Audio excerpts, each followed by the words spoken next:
cordial saludo. Mi nombre es Gina Paola Díaz y nuestro grupo está conformado por María Alejandra Alegría, Santiago Morales, Camila Aristizábal y Jaime Gómez. Y hoy les vamos a presentar las enfermedades crónicas invasivas. Para empezar, el hombre ha clasificado los organismos en 3 dominios: las arqueobacterias, las bacterias y los eucariotas. Dentro de los eucariotas podemos encontrar el reino fungi, y el reino fungi es donde se encuentran todos los hongos. Los hongos a su vez se pueden dividir en moho y en levaduras.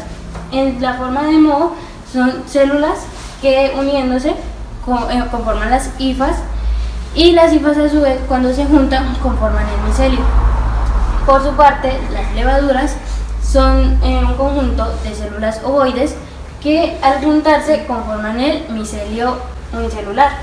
Algunas características de los hongos es que son heterótrofos, es decir, obtienen su comida, sus nutrientes a partir de materia orgánica en descomposición.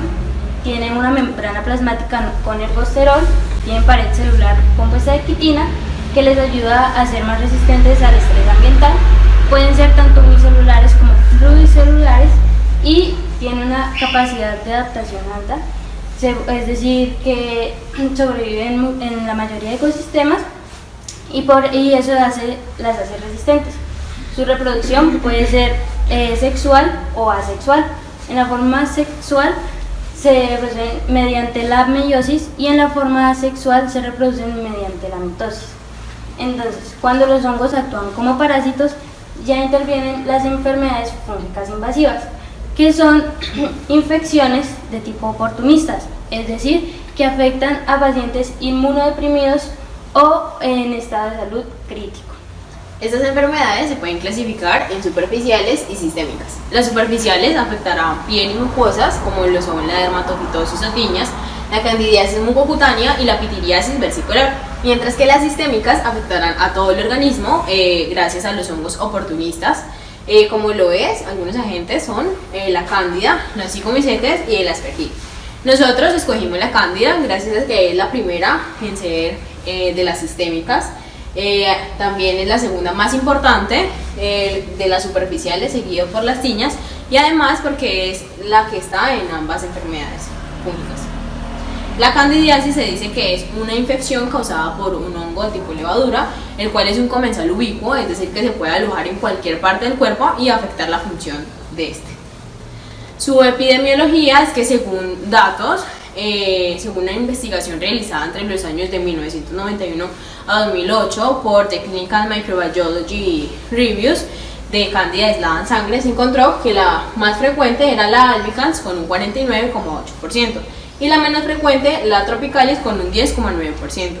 Además, si se tienen en cuenta los datos arrojados por la Secretaría de Salud de Santiago de Cali, se dieron 12.612 casos de candidiasis, donde en el 2017 fueron 2.565, 2018 5.156 y en lo que lleva del año 2019 4.891, viéndose un gran aumento para el año 2018, gracias que en esta fecha se registraron temperaturas nunca antes vistas a nivel mundial.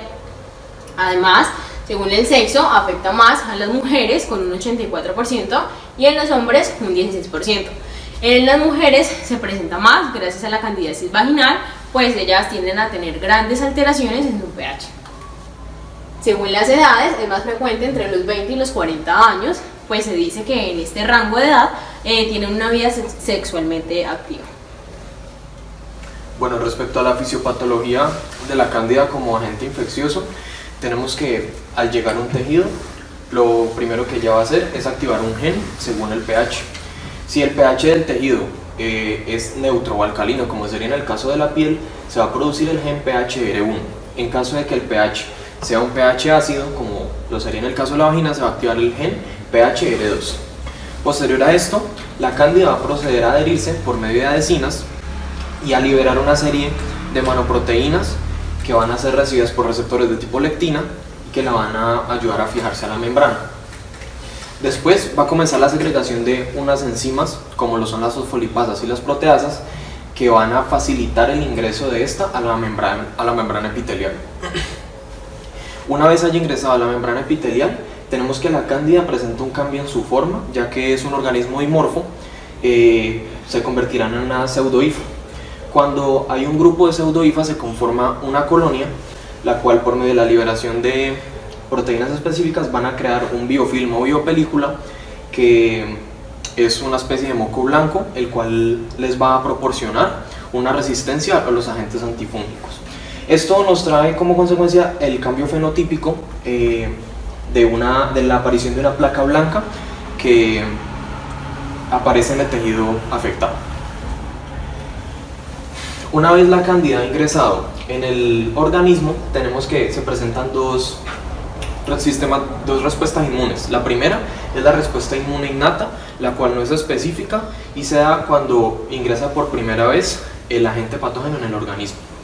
Esta respuesta lo que va a hacer es que por medio de la segregación de antígenos y la señalización del hongo por parte de las pentaxinas, van a actuar los macrófagos intentando fagocitarlo. Si los macrófagos no son capaces de fagocitar y destruir el hongo, se va a activar un proceso que se llama opsonización, en el cual se va a marcar el agente y va a volverlo más propenso a que los macrófagos lo puedan fagocitar. En el caso de que el sistema inmune innato no sea capaz de destruir el hongo, se va a activar la respuesta inmune adaptativa, la cual está liderada por la producción de linfocitos TH1, TH2 y TH17, que son una respuesta específica, y además de esto aumentarán la producción de macrófagos y neutrófilos, los cuales pues junto a las inmunoglobulinas procederán a la destrucción del hongo. Bueno, para realizar un adecuado tratamiento es muy importante la elaboración de un diagnóstico, el cual se basa en pruebas de laboratorio, síntomas y epidemiología. En las pruebas de laboratorio podemos realizar los que son pruebas serológicas, las cuales nos permiten la detección de antígenos fúngicos como también de anticuerpos producidos en las infecciones. También tenemos que los cultivos son muy utilizados, ya que nos permiten identificar la especie que se encuentra en el organismo, y también pues es uno de las pruebas más demoradas, ya que hay que esperar a que el hongo crezca y aplicarle también diferentes antifúngicos y conocer la sensibilidad y resistencia.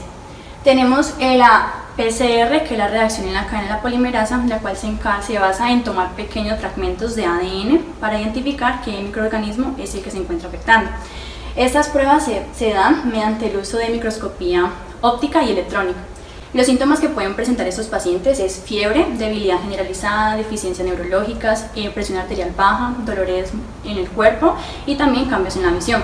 Sin embargo, en la epidemiología nos lleva a unos datos específicos de los casos que se han dado a nivel mundial o nacional, y también nos da la especie que se encuentra afectando mayormente a la población. También tenemos que el tratamiento es el uso de antifúngicos, los cuales son sustancias capaces de inhibir la proliferación del hongo, llevando también a la muerte de este. Estos se clasifican de acuerdo al mecanismo de acción, también a su estructura y también en las superficies en las que se encuentran. Como pueden ser infecciones superficiales, están los grupos alilaminas, polienos y azoles. Ellos se encargan de actuar en la membrana plasmática inhibiendo la síntesis de ergosterol mediante la inactivación de la enzima 14C en dimetilasa. ¿Esto cómo sucede? Uno de los antifúngicos es el ketoconazol, el cual está conformado por 5 anillos, los cuales 2 de ellos contienen grupo nitrógeno. Estos nitrógenos se acumulan en la membrana plasmática y la inactivación sucede mediante la unión del CH3 de esta estructura junto con la enzima. También tenemos que en la sistémica se encuentran los lipopéptidos, los cuales se encargan de actuar en la pared celular inhibiendo la síntesis de glucosa mediante la inactivación de la enzima 1,3 beta-glucano sintetasa. Uno de ellos es la caspofungina, que ella se basa principalmente en la inactivación, se da es mediante uno de los grupos hidroxilos con el grupo carbonilo que presenta la enzima. Listo, bueno, en cuanto a promoción y prevención, tenemos que hay que tener en cuenta unos factores de riesgo que pueden padecer nuestros pacientes para generar una candidiasis. El primero son dispositivos invasivos como por ejemplo líneas centrales o ventiladores mecánicos. El segundo son antibióticos de alto espectro, que se refiere a que el antibiótico puede detectar o puede destruir a un amplio espectro de bacterias o de patógenos, como por ejemplo la ampicilina o la streptomicina. Tenemos la corticoterapia, que es el tratamiento por corticoides. Recordemos que los corticoides generan una respuesta antiinflamatoria, es decir, que inhiben la respuesta inmune, y pues va a afectar a los pacientes con esta patología. La inmunosupresión, una respuesta inmune disminuida, como por ejemplo pacientes VIH positivo o pacientes con cáncer. La neutropenia, que es la disminución de neutrófilos en sangre, es decir, un nivel por debajo de 40% de neutrófilos en sangre, la estancia prolongada en UCI, y un aspecto a tener en cuenta muy importante son las condiciones de vida, ya que si las condiciones de vida del paciente no son eficaces o no son eficientes o no son buenas, pues va a haber un mayor índice de microorganismos en su hogar, en su habitación, etc. ¿Listo? Entonces, en cuanto a relación con el cambio climático, tenemos que el cambio climático son una serie de alteraciones que afectan la temperatura a nivel global, es decir, que la aumentan. Entonces, este aumento de la temperatura global va a traer 3 consecuencias directas sobre los hongos. La primera es que por selección natural, el hongo que resista más temperaturas elevadas pues va a sobrevivir y va a permanecer más en el medio.